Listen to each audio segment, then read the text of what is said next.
His name has been a curse word for 2,000 years. Calling someone a Judas meant calling them the worst thing a human being could be. A betrayer, a sellout, a man who put a price tag on loyalty and walked away, counting coins while his friend was being nailed to a cross. In the 1st century, Judas was actually one of the most common Jewish names, a tribute to Judas Maccabeus, the great Jewish military hero who freed Israel from Greek occupation. But one man's story turned a celebrated name into an unspeakable one. No parent in the Western world names their son Judas today. But here is what nobody tells you when they hand you this story. The 4 canonical Gospels that condemn Judas cannot agree on why he did it. They cannot agree on how he died. They cannot agree on who bought the field where he died. And in 2006, a 1,700-year-old document was published that turns the entire narrative upside down, in which Jesus himself is the one who asks Judas to betray him. So before you decide who Judas Iscariot was, you need to know what the primary sources actually say, not what tradition says, not what sermons say, what the documents say, because the documents do not tell one clean story. They tell 4 contradictory ones. Start with the basic facts. Judas was one of the original 12 apostles. He was the group's treasurer. He identified Jesus to armed soldiers in the Garden of Gethsemane by kissing him. Jesus was arrested, tried, and crucified. And Judas, by every canonical account, did not survive long after that. Now, a crucial detail often missed. Judas was the only apostle not from Galilee. Every other disciple came from the north. Judas came from Judea in the south. The name Iscariot most likely comes from the Hebrew Ishkarioth, man from Karioth, a village in southern Judea. Some scholars also connect it to the Latin Sicarius, a term for Jewish extremists who carried concealed daggers and assassinated Roman collaborators. If Judas had a political extremist background, his motive for the betrayal shifts from simple greed into something far more complex. Let's go directly to the primary texts. Why did Judas do it? This is where the story fractures. In the Gospel of Matthew chapter 26, Judas goes to the chief priests himself and asks, "What will you give me if I deliver him to you?" They offer 30 pieces of silver. He accepts. Matthew's Judas is motivated by money. The initiative is entirely his own. The Gospel of Mark chapter 14 records the same event, but strips out the financial motive entirely. Mark simply says, Judas looked for an opportunity to hand Jesus over. No stated motive at all. The Gospel of Luke, chapter 22, gives a completely different answer. Satan entered Judas. Not greed, not politics. Supernatural demonic possession. Luke's Judas is less a moral agent than a vessel. The Gospel of John, chapters 6 and 13, goes further. John calls Judas a devil from the very beginning. Jesus himself says, "Have I not chosen you 12? Yet one of you is a devil." John also explicitly states Judas was a thief who stole from the group's common fund. And in John's account of the Last Supper, Satan enters Judas after Jesus hands him a piece of bread. 4 Gospels, 4 completely different primary causes: greed, ambiguity, demonic possession, inherent evil character. Not one of them agrees on what was actually going on inside the man. Now, the 30 pieces of silver.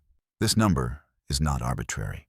In Exodus 21:32, Mosaic law sets the legal compensation for a killed slave at exactly 30 pieces of silver, the lowest legal value of a human life. When Matthew specifies this amount, he is making a theological statement. The religious authorities valued the Messiah at the price of a dead slave. Furthermore, Zechariah 11:12-13, written 500 years before Jesus, records a prophet being paid 30 pieces of silver and throwing the money to a potter. Matthew explicitly connects this to Judas, which raises a massive theological question. If this was prophesied centuries in advance, and Jesus said the Son of Man would go exactly as it is written, then in what meaningful sense did Judas make a free choice? The death of Judas is where the biblical record breaks down most visibly. In Matthew 27, Judas sees Jesus condemned. He is overcome with remorse. He returns to the priests and says, "I have sinned. I have betrayed innocent blood." He throws the coins into the temple, walks out, and hangs himself. The priests use the money to buy a potter's field, calling it the field of blood. Now, look at the book of Acts. chapter 1, verses 18 to 19, written by the same author as the Gospel of Luke. Peter is speaking to a crowd. He says, Judas bought a field with the reward of his wickedness, and falling headlong, his body burst open and all his intestines spilled out. And they called it Akeldama, the field of blood. Stop and hold these two accounts next to each other. In Matthew, the priests buy the field. In Acts, Judas buys it. In Matthew, he hangs himself. In Acts, he falls and bursts open. In Matthew, it's called field of blood because of blood money. In Acts, it's because of the graphic manner of his death. These are not complementary details. These are contradictory accounts of the same event. Modern biblical scholars cite these exact contradictions as primary evidence that the Gospels are theological documents, not literal, unified historical transcripts. Akeldama, the field of blood, is a real location south of Jerusalem. Pilgrims visit it today, but the physical site does not resolve which account is accurate. Now, the document that changes everything. In the late 1970s, a leather-bound codex was discovered in a cave in Egypt. It sat in private hands for decades before being translated. On April 6, 2006, the National Geographic Society announced its findings to the world. The Gospel of Judas, carbon dated by the University of Arizona to approximately 280 AD. The early church father Irenaeus of Lyon, writing around 180 AD in his book Against Heresies, condemned a Gospel of Judas by name, confirming the text existed at least 1,800 years ago. What the surviving pages say is astonishing. Jesus takes Judas aside, away from the other 11. He tells him, "You will exceed all of them, for you will sacrifice the man that clothed me." He asks Judas, his most spiritually advanced disciple, the only one who truly understood his divine nature, to do the one thing that would free his spirit from its physical prison. In this text, the betrayal is not treachery, it is obedience. Judas accepts eternal damnation in the eyes of history as the price of fulfilling his teacher's final request. Most biblical scholars classify this as second-century Gnostic theology rather than historical fact. But the document exists. It circulated in early Christian communities, and it completely shatters the monolithic narrative of Judas as pure evil. Here is the question that none of the traditions have cleanly answered. If the betrayal was prophesied in Psalm 41 1,000 years prior, and Zechariah described the 30 pieces of silver 500 years prior, and Jesus said it would happen exactly as written, then the betrayal was not a derailment of the divine plan. It was the divine plan. Yet, Jesus says in Matthew 26:24, "Woe to that man by whom the Son of Man is betrayed. It would have been better for that man if he had never been born." Hold both statements in the same hand. The betrayal is prophesied and necessary. The betrayer is condemned as if he chose freely. If Judas was predestined, condemning him is like condemning a hammer for driving a nail. If he was genuinely free, the prophecies were just guesses.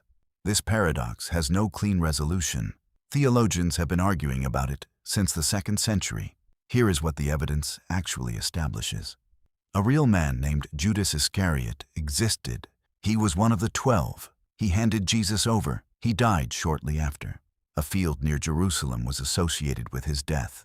Everything else, his motive, his moral status, whether he acted freely or was predestined, whether he was a greedy thief or a demonically possessed vessel or a political revolutionary who misjudged the situation or the most loyal disciple who paid the highest price in human history, is contested by the primary sources themselves, not just by later interpreters. The 4 Gospels that made Judas the most hated man in history cannot agree on why he did what he did or how he died. And a 1,700-year-old document says the man history condemned as its greatest traitor may have been executing the last private instruction of the teacher he supposedly betrayed. 2,000 years of certainty, built on sources that cannot agree with each other. The most hated man in history may just be the most misunderstood one.